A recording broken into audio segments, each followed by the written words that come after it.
Herkese merhaba, tekrar hoş geldiniz. Ben Cumhur Eşin. Büyük ve yoğun ilgi üzerine dil öğrenme serime devam ediyorum. Bugün muhtemelen çok az duyduğunuz veya hiç duymadığınız ayrıntıları size bu videoda özet halinde vermeye çalışacağım. Bu konular benim zaman içerisinde çok zaman ayırdığım, çok odaklandığım ve çok bilgi topladığım konular. Size başlıklar altında öncelikle planımdan bahsedeyim. İlk başta size Birkenbeli yönteminde hangi seviyelerde, hangi yöntemlerle dil öğrenildiğinden tekrardan bahsedeceğim. İkinci seviyede alfabe konusuna gireceğim. Alfabe odağına yoğunlaşacağım. Sonrasında fonetik ve bir dili öğrenirken fonetiğin öğrenilmesiyle ve ses setimle ilgili hazırlığın yapılmasıyla ilgili size bilgiler vereceğim. Son olarak da Almanca fonetikle ilgili size çok kritik detay bilgiler vereceğim. Lütfen bu videoyu sonuna kadar izlemeyi unutmayın. Bütün detaylar bu videonun her yerinde saklı aslında. Şimdi öncelikle ben Birkenbeli metoduna tekrardan değinmek istiyorum. Birçoğunuz bu hazırladığımız seri halinde gördüğüm kadarıyla, yorumlardan da anladığım kadarıyla Birkenbeli'nin kitabını şu anda tedarik etmiş vaziyette. Birkenbeli'nin yöntemleri arasında biliyorsunuz beyin dostu öğrenimi var ve beyin dostu öğreniminde 4 seviyeden bahseder. Diğer 3 seviyenin ayrıntılarına çok fazla girmiyoruz. 3 seviye daha çok yazıyı anlama, kodu çözme, ondan sonrasında okuyabilecek duruma gelme, yazabilecek duruma gelme ve bunları bir şekilde başartıyordu. Ondan sonra yalnız bir dördüncü seviye vardı. Kitabı okuyanlar mutlaka bilecekler. Dördüncü seviye öğrenilen dili konuşmak isteyenler için. Şimdi siz tabii diyorsunuz ki kim hangi dili konuşmadan öğrenmek ister? Dünyada milyonlarca insan halen bazı dilleri sadece anlamak için ve akademik çalışmalarda araştırma yapabilmek için öğreniyor. Mesela birçok insan Latinceyi hiç konuşmadan, telaffuzunu doğru dürüst bilmeden çok yüksek seviyede öğreniyor ve bu şekilde akademik araştırmalar, literatür araştırmaları yapabiliyorlar. Bu aynı şekilde Almanca için de geçerli. Dünyada birçok insan hiç Almanca konuşmadan Goethe'nin Almancasını anlayacak seviyede Almanca biliyor ama konuşmaya geldiğinde hiç konuşamıyor. Çünkü onların dil öğrenimindeki Almanca özelinde hedefi Almancayı tamamen anlayabilmek, yazabilmek, akademik araştırmalar yapabilmek. Dördüncü seviyeye eğer geçmek istiyorsanız, yani o dili konuşmak istiyorsanız mutlaka başka adımlar atmanız gerekiyor ki birçoğunuz o adımları zaten atmış vaziyettesiniz. Ben gene de bu ayrıntıyı tekrardan vermek istedim. Şimdi birçok insan dünyada alfabe konusuna geçtik, orada alfabe başlığına geçtik. Birçok insan dünyada hayatı boyunca tek bir alfabe öğreniyor. Bu herkes için geçerli değil. Bazı insanlar 2, bazı insanlar 3, bazı insanlar daha fazla alfabeyi hayatları boyunca öğrenmiş oluyorlar. Alfabe aynı olduğunda, yani biz bir yeni dili öğrenmeye başladığımızda veya bir yabancı dili öğrenmeye başladığımızda birçok durumda bir alfabe tuzağına düşüyoruz. Nedir bu alfabe tuzağı? Örnek vermek gerekirse ana diliniz Türkçe, İngilizce öğrenmek istiyorsunuz. İngilizcenin kullandığı alfabede Türkçedeki alfabe gibi Latin alfabesi. İlave harfler var ancak genel iskelet Latin alfabesi. Dolayısıyla burada siz doğrudan bir kelimeyi gördüğünüzde, bir metni gördüğünüzde beyniniz otomatik olarak bir okumaya geçiyor. Ve bu okuma aslında sizin için çok büyük bir tuzak. Neden tuzak? Çünkü İngilizce yazıldığı gibi okunmayan bir dil. Düzensizliği düzeninden neredeyse daha fazla olan bir dil. Dolayısıyla sizin bu konuda dikkatli olmanız gerekiyor. Ama size bunu kimse başta öğretmiyor. Bunun bir şekilde vurgulanması gerekiyor. Bu sebeptendir ki İngilizce kitapların birçoğunda ilk bölümden itibaren kelimelerin yanında köşeli parantez içerisinde onların uluslararası telaffuz alfabesine göre olan telaffuzlarını görürsünüz. Bunun amacı nedir? Siz o düzensizlikleri zaman içerisinde öğrenin ve bir şekilde onları kafanıza çakın. Amaç budur. Bir şekilde o alfabe tuzağından çıkın ve o kelimelerin nasıl telaffuz edildiğini öğrenebilin diye. Çünkü Türkçe gibi değil İngilizce örneğin. Türkçe dünya üzerinde yazıldığı gibi okunan en iyi dillerden bir tanesi. En son sıralamada 3 numaraydı galiba. Güney Kore'nin geliştirilmiş alfabesiyle birlikte sanırım 4'e geçmiş olabilir. Ama onun haricinde dünya üzerindeki bütün alfabelerin sıralamasında Türkçe çok önemli bir yerde. Çünkü gerçekten de yazılı gibi okunma oranı çok yüksek. Bu alfabe tuzağını da bu şekilde bence aydınlığa kavuşturmuş olduk. E, Şimdi tabii burada fonetiğin önemi ne? Yani İngilizce kitaplardan ben bahsettim, İngilizce kitaplardaki durumdan. Alfabe tuzağından bir şekilde öğrenmeye geçtiğimizde, yani o dili öğrenmeye girdiğimizde, o rutine girdiğimizde, herkesin çalışma metotları farklı olabilir.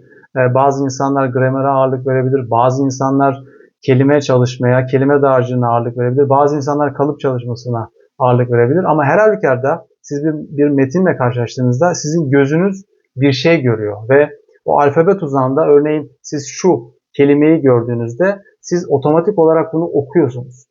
Ama soru şu, siz bunu doğru mu okuyorsunuz?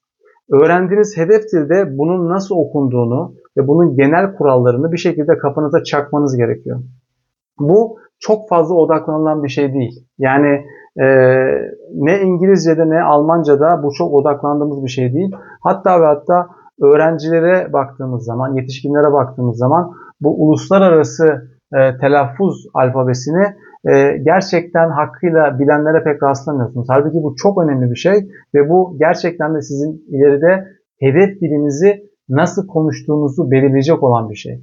Ya da ne kadar zamanda ne kadar iyi konuşacağınızı belirleyen bir şey.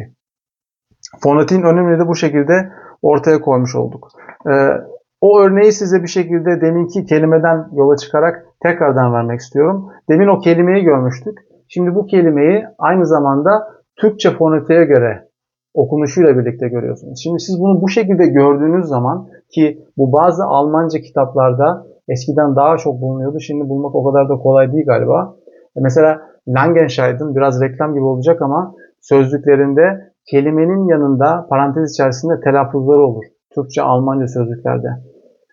Karl Steuerwald'in hatta yani gelmiş geçmiş en iyi Türkçe, Almanca ve Almanca Türkçe sözlüklerden biridir kendisinin sözlüğü. Aynı şekilde Almanca kelimelerin karşılıklarından önce Türkçe telaffuzları yazar. Bu müthiş bir hazinedir gerçekten. Yani siz şu kelimenin Türkçe bu şekilde okunduğunu bilirseniz ondan sonra sonu bu şekilde olan kelimelerin de muhtemelen benzer şekilde okunacağını artık çıkartabilirsiniz. Görüyorsunuz burada H harfi var. Türkçe okunuşunda yumuşak diye kullanılmış. Burada sonunda ER var. Burada R sesi çıkartılmış mesela. Yani bu kendi içerisinde bir düzen göstergesi. Neden düzen göstergesi? Çünkü Almancanın kendi içerisindeki düzeni tabii ki İngilizceden daha fazla ama kesinlikle o bazı insanların söylediği gibi yazıldığı gibi okunan bir dil değil tam olarak. Yani bizim anladığımız anlamda yazıldığı gibi okunan bir dil değil. Çünkü yazıldığı gibi okunan bir dil hakkıyla mesela Türkçe.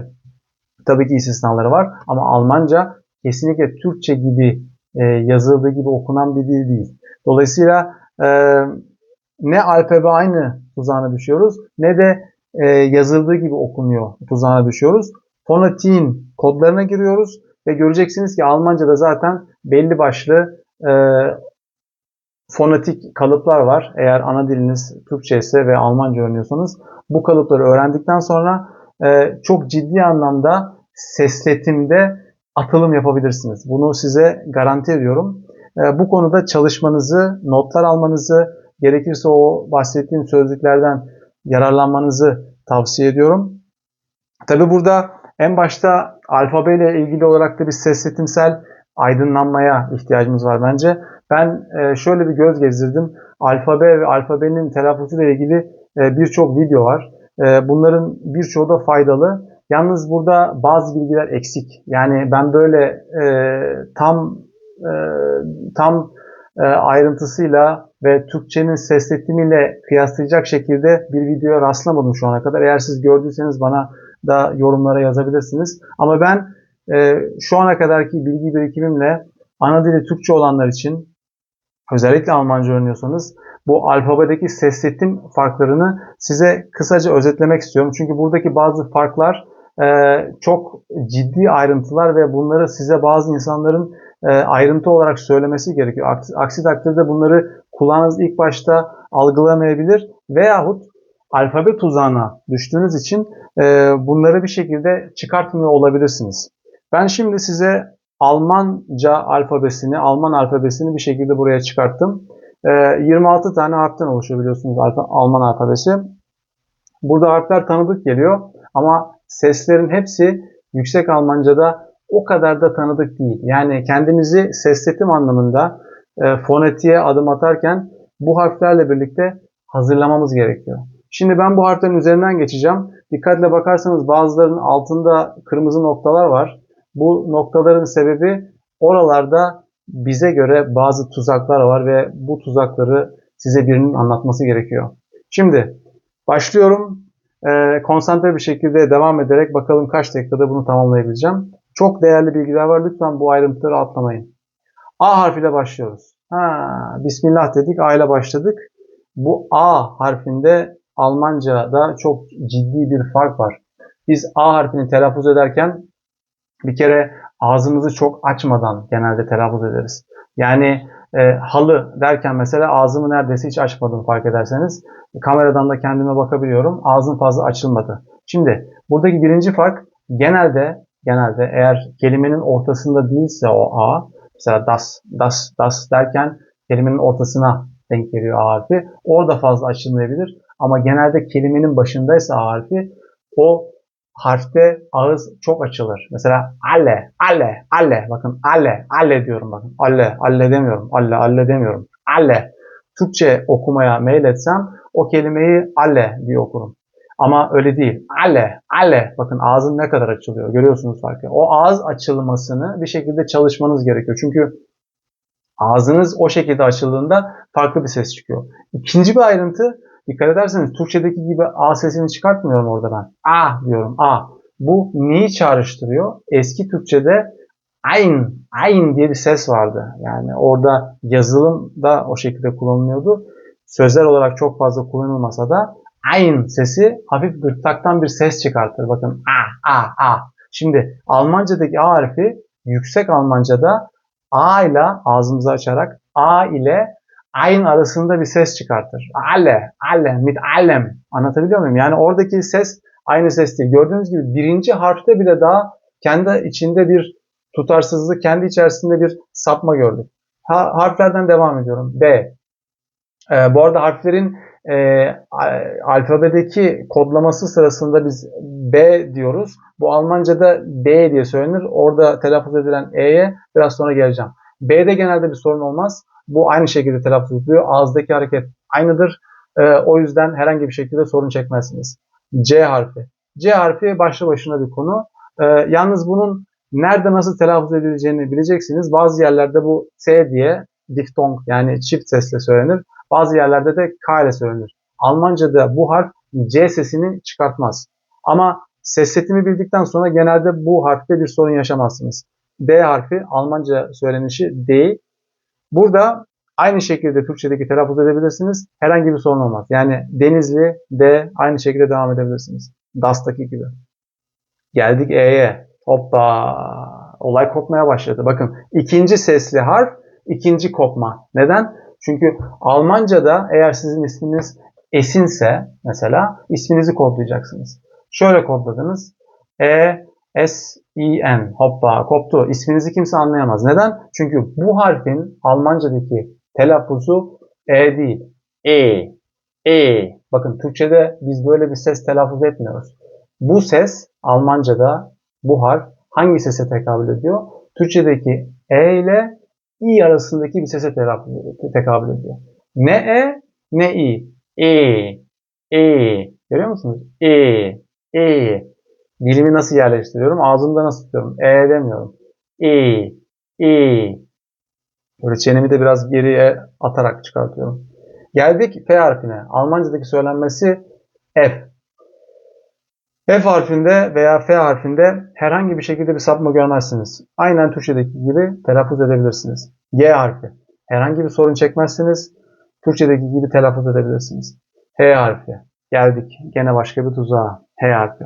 Şimdi bazı videolarda bunu anlatırken şöyle söylüyorlar. Kelimenin başında gelirse H diye telaffuz edilir, ortasında ise başka türlü telaffuz edilir.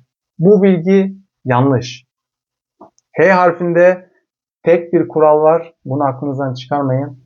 H harfi Almanca'da bir hecenin ki kelime birçok heceden oluşabilir, bir heceden oluşabilir.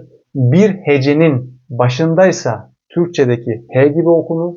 Eğer hecenin sonundaysa veya sonuna doğruysa o zaman yumuşak G gibi okunur.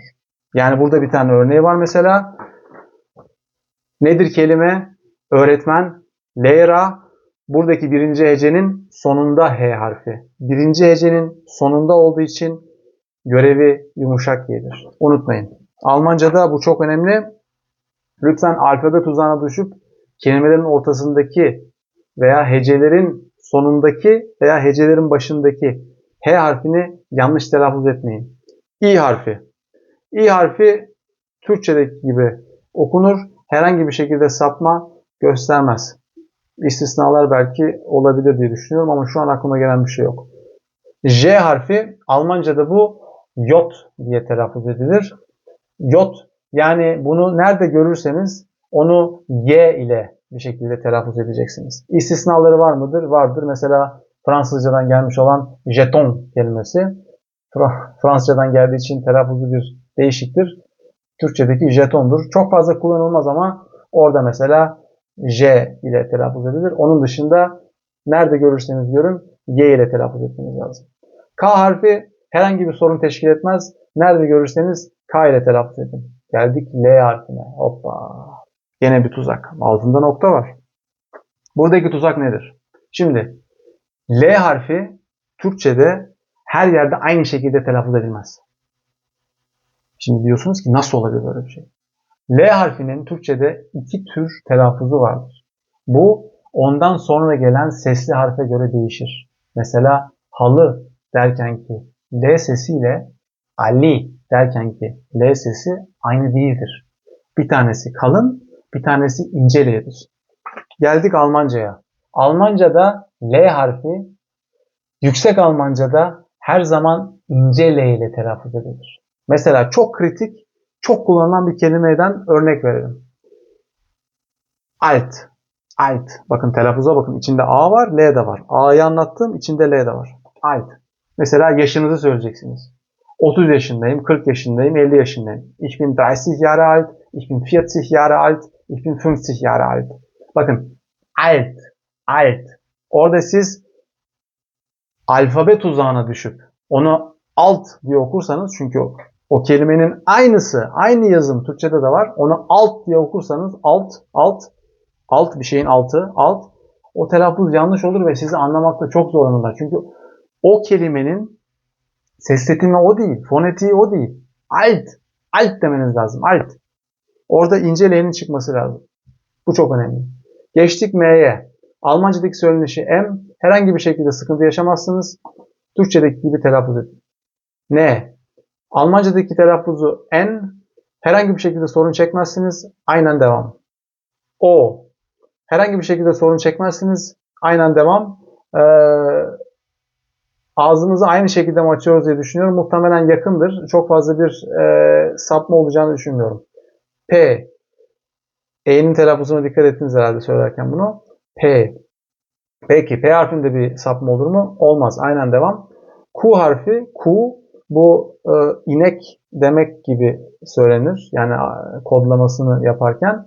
Şimdi bunun kullanıldığı kelimelerde birçok yerde Q harfinden sonra veya Q harfinden sonra U harfi gelir. Eğer öyle bir durum varsa o zaman bunu sanki arkasından I harfi geliyormuş gibi okuyacaksınız. Yani k mesela kare harfindeki kvadrat gibi.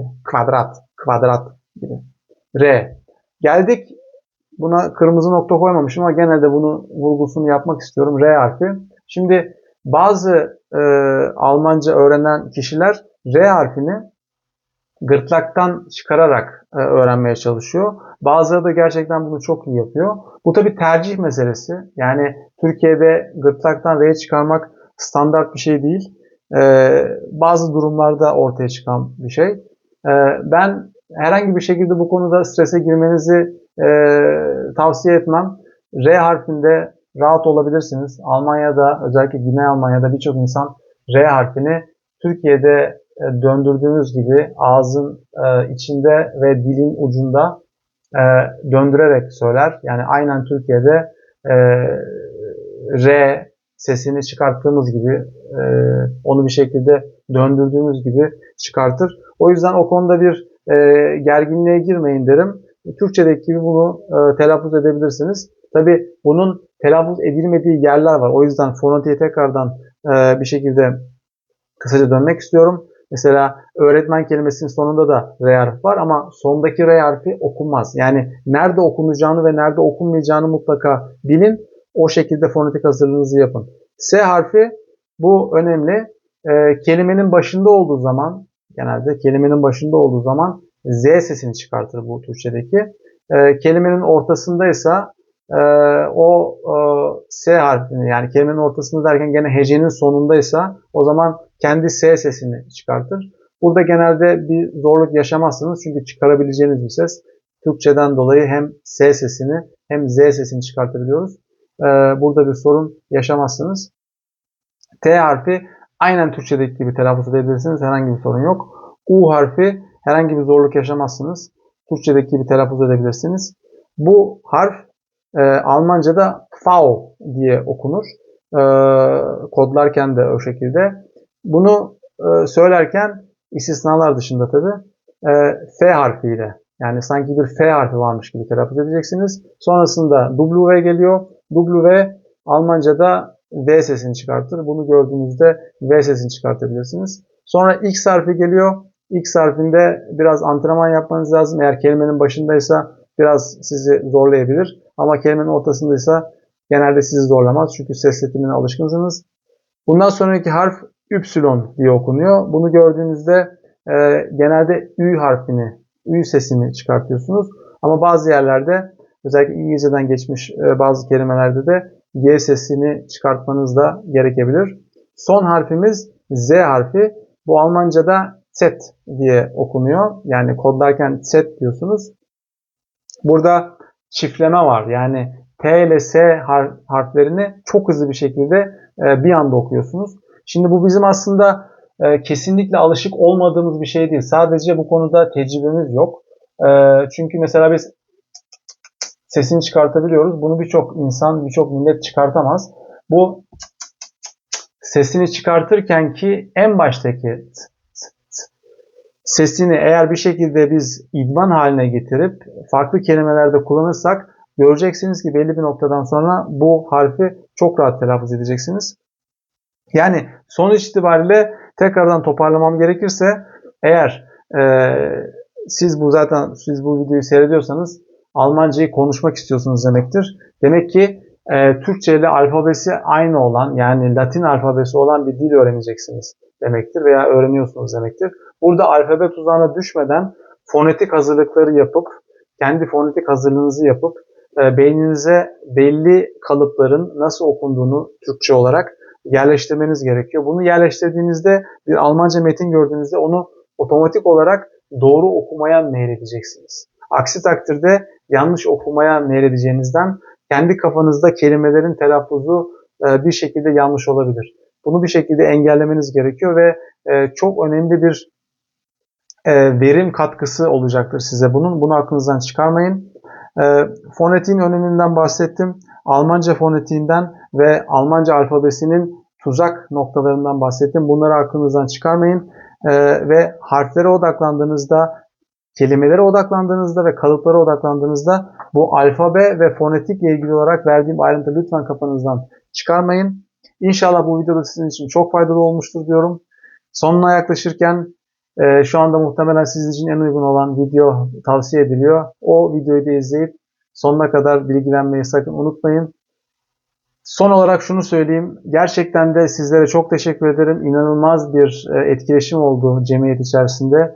Kendi içerisinde soru soranlar, birbirlerine destek olanlar, sorulara yanıt verenler ve benim yorumlarımı alanlar ve bunları beğenenler, gerçekten çok memnun kaldım. İnşallah bundan sonraki videolarım da sizin için çok faydalı olur diyorum. Çok teşekkür ediyorum. Beğenmeyi, paylaşmayı, yorum yazmayı lütfen unutmayın. Bir sonraki videomda görüşmek üzere. Kendinize çok iyi bakın.